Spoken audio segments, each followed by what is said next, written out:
मु अश्विनीकांत साहू वर्तमान अनुगुल जिलार साइबर थाना रे कॉन्स्टेबल भाबे काम करूअछि।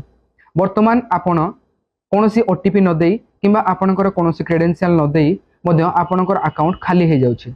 वर्तमान फ्रॉडस्टर माने व्हाट्सएप माध्यम रे एपीके फाइल पठाई जेपरि कि एसबीआई रिवार्ड, आरटीओ चालान, पीएम किसान एवं कोनोसी बैंक रो पैन अपडेट एपरि एपीके फाइल पठाई आपणको मोबाइल को हैक करचंते। आपण जदि सेही परि कोनोसी फाइल आसे आपण ताकू टच करंती ताहले आपणको मोबाइल रो समस्त कॉल आउ मेसेज ऑटोमेटिक फॉरवर्ड हे थाए, जहा द्वारा आपणकर मोबाइल हैक हवा सहित आपणकर अकाउंट मध्य खाली हे जाय थाए।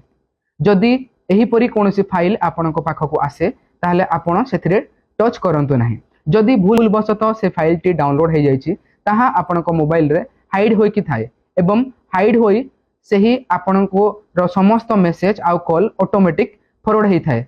तेणु आपण एपरि जदि हुए संगे संगे आपण प्ले स्टोर को जानतु। प्ले स्टोर रे आपण eScan CERT bot removal app एवं एम कवच 2 ऐप को डाउनलोड करंतु। डाउनलोड कला परे आपण मोबाइल को स्कैन करी आपणकर हाइड थिबा एपीके फाइल को डिलीट करंतु एवं आपणकर निज मोबाइल रे #21*10# #002# एवं #21# डायल करी आपणकर कॉल मेसेज फॉरवर्डिंग को स्टॉप करंतु एवं आपणको एवं आपण मोबाइल को साइबर फ्रॉड रु सुरक्षित रखंतु। जदि आपणकर केबे साइबर फ्रॉड हुए आपण साइबर हेल्पलाइन नंबर 1930 को कॉल करंतु एवं निज को साइबर फ्रॉड रु बचांतु।